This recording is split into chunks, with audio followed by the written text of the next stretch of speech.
जब एक रात उन्हें पटना जू में as a security incharge appoint करा गया, उन्हें लगा ये बस एक नॉर्मल सी रात होगी। बट उनके आँखों ने जो देखा और उनके दिमाग ने जो महसूस किया, उस इंसिडेंट्स को वो आज तक भूल नहीं पाए और ना ही उस इंसिडेंट से वो आज तक रिकवर कर पाए। रात के 1:15 कुछ ऐसा हुआ जिन्हें सोचकर उन्हें आज भी डर लगता है। उन्होंने देखा एक काला छाया, एक सफ़ेद आँख और बाघ के गरजने की आवाज़ जो लिटरली आज भी उन्हें डराती है।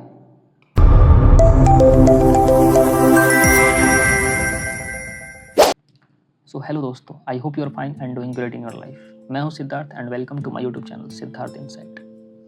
सो ये स्टोरी है अमन नाम के एक पर्सन की। ये अमन मेरे गांव का ही है और एक्चुअली ये मेरे भैया है, चचेरे बोल सकते हो आप, भैया है। एंड लिटरली ये हमसे बड़े हैं, अराउंड 6 to 8 ईयर्स इनका एज हमसे ज़्यादा होगा। और ये कहानी उन्हीं का है। रिसेंटली क्या हुआ था कि जब मैं छोटा ही था, तो उस समय की बात बता रहा हूँ। एक्चुअली मैं 2016 में क्लास 10th में था। तो उस समय उनके पापा का डेथ हो गया था। तो परिवार का टोटल बर्डन, फैमिली का मेंटेनेंस वगैरह सब कुछ इन्हीं पे आ गया था, क्योंकि उनके पापा जो थे वो सोल अर्निंग पर्सन थे उनके परिवार के लिए। तो अब सारा मैनेज, घर का खर्चा, बहन छोटी थी एंड माँ थी, तो सब कुछ इन्हीं को मैनेज करना था। लिटरली उस समय वो एक्चुअली ग्रेजुएशन अपना कंप्लीट कर चुके होंगे और ग्रेजुएशन कंप्लीट करके जब उनके ऊपर ऐसा बर्डन आया तो उन्हें घर से बाहर निकलना पड़ा, क्योंकि जॉब तो चाहिए। बिना जॉब के तो अर्निंग कुछ होगा नहीं, एंड अर्निंग नहीं होगा तो फिर परिवार कैसे मेंटेन कर पाएंगे लोग। तो इस वजह से उन्हें अपना घर छोड़ना पड़ा, गांव छोड़ना पड़ा एंड बाहर निकलना पड़ा। नाउ वो क्या होता है कि वो पटना आते हैं। नाउ पटना में वो जॉब सर्च करते हैं, बहुत सारे जॉब सर्च करते हैं, बट उन्हें कोई ढंग का जॉब मिलता नहीं, टाइमिंग इशू होता है। एंड नाउ उनके साथ एक प्रॉब्लम ये भी था कि वो अपना पढ़ाई भी कंटिन्यू रखना चाह रहे थे जॉब के साथ। तो लिटरली वो अपना पढ़ाई कंटिन्यू करना चाह रहे थे एंड जॉब भी करना चाह रहे थे, so that to support their family. Now ऐसा कुछ जॉब मिला नहीं, तो उन्हें एक दूर के अंकल, अमन भैया के दूर के अंकल जो है वो पटना जू में जॉब करते थे। तो उनका पोस्ट थोड़ा बड़ा था। तो वो एक्चुअली टिकट काउंटर पे, ऐसे बोल सकते हो आप कि वो टिकट काउंटर पे बैठते थे और टिकट वगैरह जो होता है, पटना जू में एंट्री पे जाओगे तो वो टिकट काटते थे। तो उस समय 2016 के अराउंड की बात मैं बता रहा हूँ। तो उन्होंने बोला कि अमन यहीं पे ज्वाइन कर लो। तो अमन भैया रेडी हो गया, क्यों, जॉब तो करना था, फैमिली के लिए कुछ ना कुछ तो अर्न करना पड़ेगा। तो जॉब पैसा भी कुछ ठीक ठाक ही मिल रहा था उस समय। एंड सबसे बड़ी बात ये थी कि उनको नाइट मतलब एक्चुअली डे ही शिफ्ट मिला हुआ था और मतलब कंफर्टेबल लाइफ था, रूम वगैरह भी मिला हुआ था। तो वहीं पे रहना था, खाना पीना वहीं पे। दोनों अंकल थे और उनके अंकल थे भैया के, और भैया साथ में रहते थे, तो खाना पीना कोई इशू था नहीं। एंड लाइफ मतलब ठीक थी, मतलब नॉर्मल चल रही थी, है ना। तो सब नॉर्मल चल रहा था, अच्छा चल रहा था। नाउ इनकी जो ड्यूटी होती है वो डे शिफ्ट की होती है। इनको हमेशा दिन में ही काम दिया जाता है और इनका काम होता है राउंड लगाना ना, जो जू का एरिया है उनको उसका राउंड लगाना कि कोई गड़बड़ तो नहीं हो रहा है, कोई पब्लिक बिहेवियर, कोई जानवर के साथ कोई गलत बिहेवियर तो नहीं कर रहा है ना, एंड कुछ मिस हैपन वगैरह तो नहीं हो रही है जू में। तो ये इनको जॉब असाइन करा जाता है और इनका बेसिकली ड्यूटी होता है वो डे आवर्स का ही होता है, डे शिफ्ट ही होता है। सब कुछ नॉर्मल चल रहा होता है। दोनों लोग जो थे, उनके अंकल एंड वो भैया, दोनों साथ में ही रहते हैं और सब कुछ मस्त चल रहा होता है। बट एक रात उन्हें नाइट शिफ्ट दिया जाता है। जॉब के ऑलमोस्ट 6 month to 8 month हो चुके थे पटना जू में। 8 months के बाद उन्हें डे शिफ्ट के जगह पे नाइट शिफ्ट दे दिया जाता है। एंड ये कहानी जब वो हमारे पास आए थे, हम लोग साथ में बैठे थे, तो उन्होंने ही बताया था ये कहानी जो मैं आपको नरेट कर रहा हूँ। तो उन्हें डे शिफ्ट के बजाय नाइट शिफ्ट दे दिया जाता है। नाउ नाइट शिफ्ट जब उन्हें मिलता है तो उन्हें लगता है कोई नहीं, दिन में तो कर लेते थे, तो नॉर्मल ही होगा, बस जैसे दिन में घूमते थे वैसे घूमना होगा, तो क्या ही चेंज हो जाएगा और अच्छा ही होगा फिर। तो उन्हें लगता है ये बस नॉर्मल सी होगी। बट ना उन्होंने जो कहा कि एक रात जब उन्हें अपॉइंट करा गया था पटना जू में एज ए सिक्योरिटी इंचार्ज, ताकि वो नॉर्मल सी ग्राउंडिंग लगानी थी, तो उन्हें अब लगा बस नॉर्मल सी होगी, बस तो हो जाएगा। तो उनके जो अंकल थे, वो दुर्गा पूजा का समय था, तो अंकल जो थे वो गांव के में अपना आ चुके थे, ऐसे ही मतलब जॉब से थोड़ा छुट्टी लेकर के ब्रेक लेकर के वो गांव आ चुके थे। बट भैया जो थे वहीं थे, पटना में रहते थे अपना क्वार्टर में। नाउ उन्हें नाइट शिफ्ट जब मिली तो उनके साथ एक ओल्ड पर्सन को भी वहाँ पे रखा गया नाइट शिफ्ट में। एंड वो जो ओल्ड पर्सन था ही वॉज वेरी एक्सपीरियंस्ड। तो वो ऑलमोस्ट अपना जो जॉब था वहाँ पे 14 to 15 ईयर्स, मतलब आप बोल सकते हो 15 से 16 साल से, मतलब 14-15 साल से ऑलमोस्ट वहाँ पे जॉब कर रहा था एज ए सिक्योरिटी इंचार्ज का। तो ही इज़ एक्सपीरियंस्ड और इनको तो पहली बार मतलब जॉब ज्वाइन करने के लमसम 6 से 8 महीने बाद पहली बार इन्हें एज ए सिक्योरिटी इंचार्ज मिला था गश्त लगाने का, कि आपको नाइट शिफ्ट में भी गश्त लगाना है। तो पहली बार उन्हें ये ऑफर हुआ था, तो ही वाज लाइक ठीक है कर लेंगे, नॉर्मल सा होगा, क्या ही हो जाएगा। तो वो अपना रेडी वेडी हो गया, रात को दिन को सोए, खाना पीना खाया, आराम कर लिए, रात हुआ उठे ना। वो रात को जब वो उठते हैं तो जो बुजुर्ग होता है वो बीमार सा फील होता है, मतलब उन्हें अचानक ऐसा हुआ कि कुछ हो गया था। उन्होंने बताया कि ही वाज लाइक कि मतलब उसे बुखार टाइप या फिर ऐसा बोल सकते हो लेजीनेस टाइप जैसे होता है ना, कि बुखार हो रहा है, बॉडी पेन हो रहा है, तो इस तरह से हो गया था उन्हें। तो वो अपना आराम ही कर रहे थे। देन अमन भैया जो है उन्हें लगा कि अब इनको डिस्टर्ब करना ठीक नहीं होगा, इनका मतलब उम्र दराज आदमी है, तो क्या ही इनको डिस्टर्ब करा जाए, है ना। तो वो बोले कि चलो ठीक है भाई, अपना लैंप है, लाइट है, टॉर्च वगैरह है उनके पास, टॉर्च है तो लेके तो अपना निकल ही जाएंगे पटना जू में, और एक बार गश्त लगा लेंगे, एक दो बार गश्त लगा लेंगे, हर जगह देख लेंगे ठीक है सब कुछ, फिर नॉर्मल होकर वापस आ जाएंगे। तो अपना निकल जाते हैं। नाउ 12 बजे तक तो ठीक था, सब नॉर्मल हो रहा था। तो पहला जो गश्त लगता है उन लोग का, पहला जो शिफ्ट मारते हैं, तो ठीक था उनका, पहली बार तो अपना घूम घाम के चले जाते, कुछ होता नहीं ऐसा। बट दूसरा उन्होंने डिसाइड करा था कि दूसरी बार जब जाएंगे हम गश्त लगाने के लिए, तो ऑलमोस्ट 3 बजे 4 बजे निकलूंगा मैं और घूम के आ जाऊंगा, फिर देख करके क्या हुआ नहीं हुआ करके देख के आ जाऊंगा। तो उन्होंने डिसाइड करा था। बट उनका नींद टूट जाता है 1 बजे, रात के 1 बज रहे थे, उनका नींद टूट जाता है। फ़ोन उनका डिस्चार्ज हो चुका था, लैंप था, लाइट था, तो लाइट उठाते हैं अपना और निकल लेते हैं लाइट लेके। ना लाइट लेके तो निकल जाते हैं घूमने के लिए, क्या एक बार देख के चले आएंगे क्या है नहीं है, सो तो अपना निकल जाते हैं ना। वो महसूस करते हैं कि सभी जानवर जो है, अब ना वो जब टाइगर इंक्लोजर के पास पहुंचते हैं, टाइगर इंक्लोजर बाघ के पिजड़े जो होते हैं उनके पास जब पहुंचते हैं, तो उनको मतलब बाघ का दहाड़ने का आवाज़ जोर जोर से सुनाई देने लगता है, एकदम लाउडली, एकदम जैसे बाघ चीख रहा हो, चिल्ला रहा हो, इस तरह से उनका आवाज़, मतलब उस बाघ का आवाज़ रियली मतलब उस तरह से लिटरली सुनाई देने लगता है, जैसे वो चिल्ला रहा हो, चीख रहा हो। अब देख के इनकी अलग फट जाती है, भाई ये क्यों चिल्ला रहा है। और टाइगर इंक्लोजर के पास तेंदुआ वगैरह भी वहाँ पे पटना जू में जाओ, जब जाओगे आप देखने, तो पटना जू में टाइगर इंक्लोजर है, उसके जस्ट बगल में आपको तेंदुआ भी दिखेगा, बाघ भी दिखेगा, सब दिखेगा, शेर भी दिखेगा। तो सब दहाड़ने लगते हैं, चिल्लाने लगते हैं ना। ये देख के उनकी अलग फट जाती है, भाई ये क्या हो गया। फिर जो उन्होंने बताया कि अप्रॉक्सीमेटली टाइम हुआ था 1:15, रात के 1:15 हो रहे थे। एंड नाउ उन्हें हवा चलने की आवाज़ सुनाई देती, मतलब नॉर्मल सा माहौल था, मतलब ऐसा लग नहीं रहा था कि बारिश वारिश होगा फिर, लेकिन नॉर्मल सा माहौल था। बट हवा अचानक तेज़ हो जाती है वहाँ पे, पेड़ से एकदम हवा तेज़ हो जाती है। एंड नाउ जो हवा तेज़ होती है भाई, तो पहले तो लग रहा था सब स्टार्टिंग में जानवर बोल रहे हैं तो नॉर्मल ही होगा, कोई दिक्कत नहीं है। बट जब हवा तेज़ होती है और जो मोमेंट क्रिएट हो जाता है ना भाई, लिटरली डर लगने लगता है उनको। भी कुछ तो है यहाँ पे जिसकी वजह से जानवर चीख रहा है, क्योंकि जानवर के अंदर एक 7 सेंस होता है, ह्यूमन के अंदर 6 सेंस होता है, बट जानवर जो होते हैं वो कुछ एक्स्ट्रा ऑर्डिनरी चीज़ें जो होती हैं, कुछ एबनॉर्मल पैरानॉर्मल एक्टिविटीज़ को भी महसूस कर सकते हैं।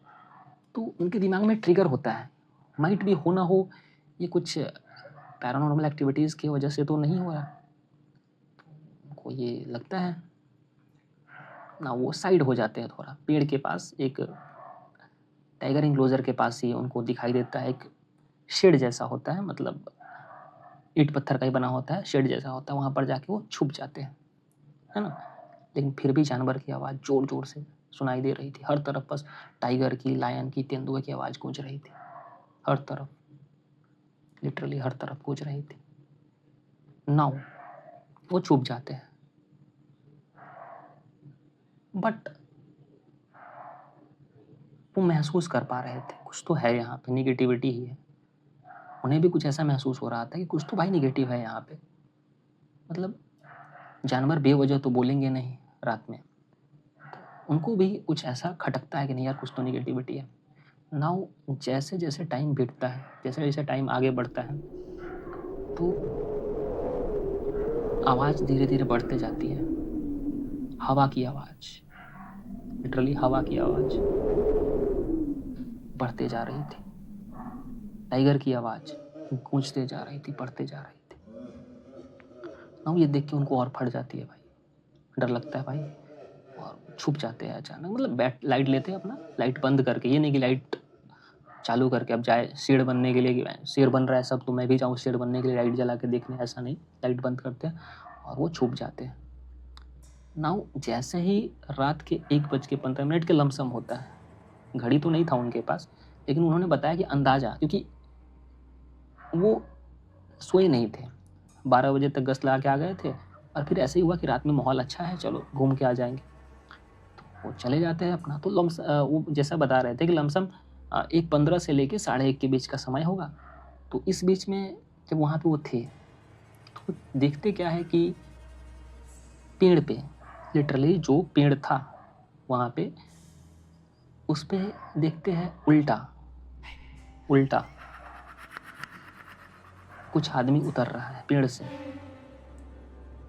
है ना, जैसे कोई उतर रहा हो, एक नहीं है, ऐसा नहीं कि बस एक ही आदमी था, कुछ आदमी, मतलब 2-3 लमसम आदमी एक पेड़ से ही उल्टा होकर लटक रहा था और नीचे की तरफ आ रहा था, लिटरली वो नीचे की तरफ आ रहा था उल्टा होकर के। अब ये देख के जो इनका फटता है भाई, क्या बताओ भाई, लिटरली क्या फटा उनका। और उन्होंने बताया कि भाई उस समय जो मेरे पे बीत रहा था वो हम ही जानते हैं। नाउ फिर 3 लोग जो पेड़ से उल्टा उतर रहे थे, उल्टे होकर के नीचे उतर रहे थे, वो नीचे आते हैं और उनका पैर लिटरली 90 डिग्री एंगल पे मुड़ा होता है, 90 डिग्री एंगल पे, जैसा वो बता रहे थे मुड़ा होता है। और वो ऐसा क्यों बता पा रहे थे, क्योंकि उस दिन जो है वो लाइटिंग थी, मून लाइटिंग की वजह से देखा जो उन्होंने। एंड ये भी होता है कि टाइगर इंक्लोजर के पास जो है मतलब लाइट वगैरह, लैंप वगैरह लगी होती है, तो ये भी होता है, बट वो लैंप जो थी वो ऑन ऑफ हो रही थी। तो उन्होंने देखा ऐसा, भाई डर के लिटरली वो वहीं पे छुप के बैठे थे, बस देख रहे थे, ये भी नहीं कि कुछ बोल पा रहे थे, बस देखते जा रहे थे डर के मारे, पसीना निकल रहा है डर से, पैर काँप रहे डर से, बस देखे जा रहे थे। अब वो देखते हैं कि वो सारे इंसान जो है, लग तो रहे थे इंसान ही दूर से देखने पे, बट वो जैसा बोल रहे थे कि वो सारे जो भी थे, पता नहीं लिटरली कौन थे, वो सभी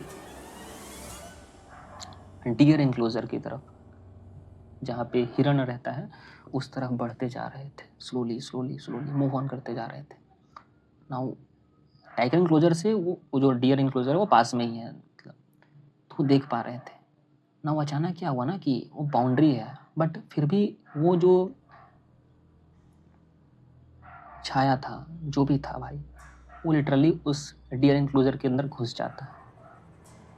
एंड वो देख पा रहे थे कि उसमें से एक हरिन के बच्चे को पकड़ के तीनों मिल करके पकड़ के वहाँ पे लिटरली चिल्लाने की आवाज़ आ रही थी उस बच्चे की, हिरण के बच्चे की ना। देख पा रहे थे कि वो चिल्ला रहा है, बट वो जो पर्सन, जो एंटिटी अंदर है, जो भी एंटिटी थी वो जो भी अंदर है, वो उसको लिटरली मार रहे थे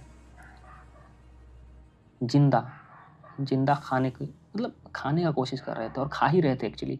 जिंदा वो तड़प रहा था, ब्लड गिर रहा था उसका, बट वो खाते जा रहा था एंटिटी उसको। मैं ये देख के तो भाई उसकी और फटी, डर के मारे उसका हाथ पैर सुन्न। क्या देख रहा हूँ मैं, चेहरा काला काला था, मतलब लिबास जो था एंटिटी का वो वाइट था, लग रहा था कि हाँ ऊपर से कोई वाइट कपड़ा वगैरह पहना हुआ है, बट चेहरा जो था एकदम ब्लैक, कुछ दिख नहीं रहा था, एकदम काला काला चेहरा था। एंड तीनों जो है वो उस डियर को लिटरली कच्चा मार के खा रहे थे और वहाँ से चिल्लाने की आवाज़ आ रही थी, लिटरली आ रही थी।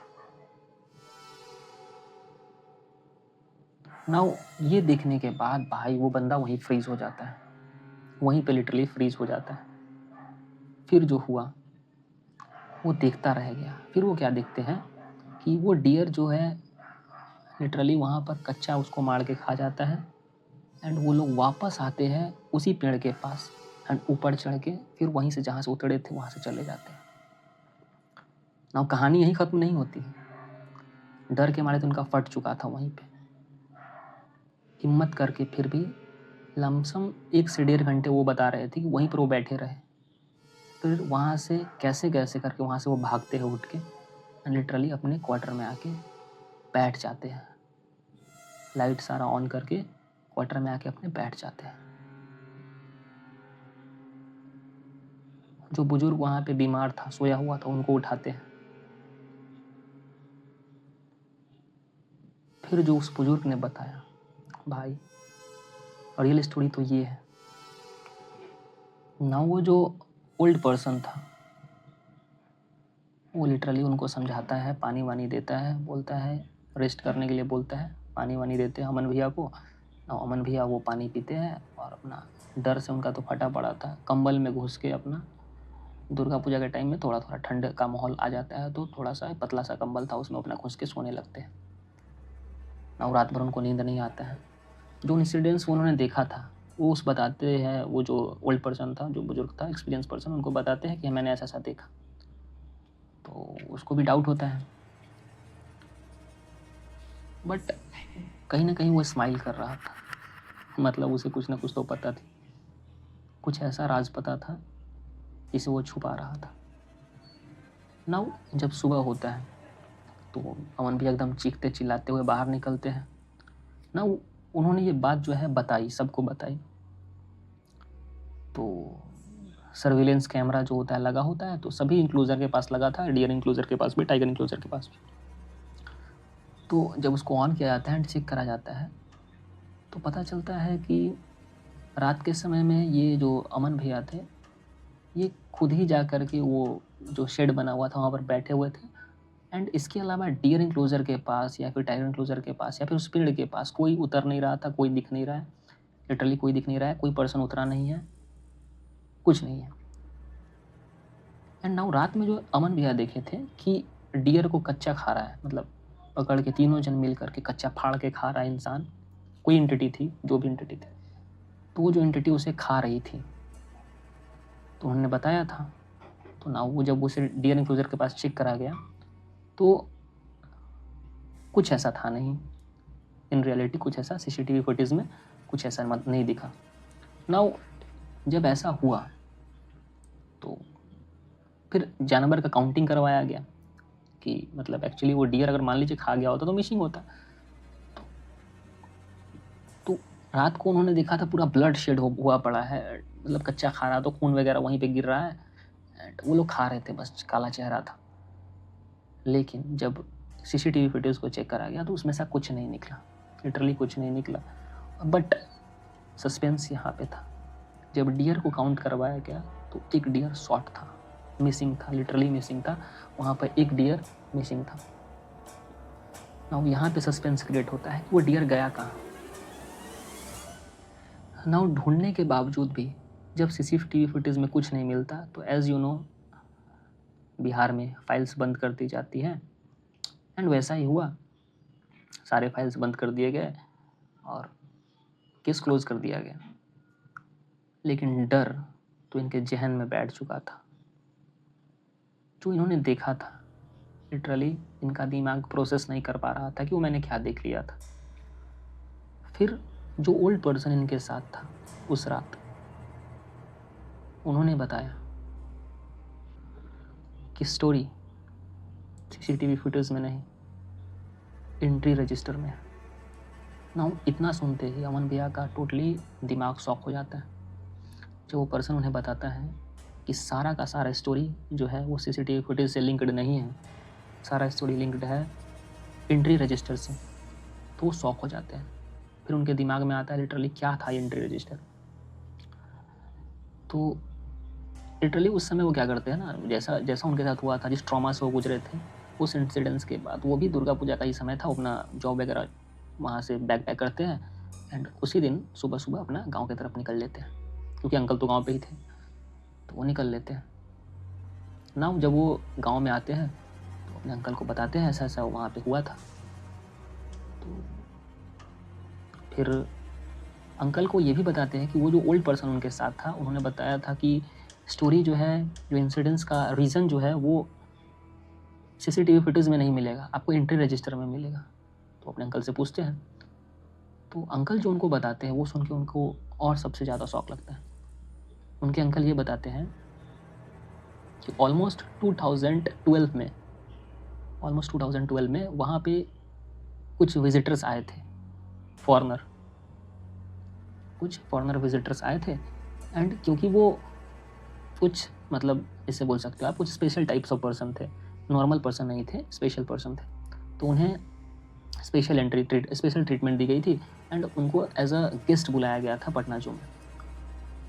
ना उसमें से जो पर्सन आए थे, ऑलमोस्ट 10 लोग आए थे।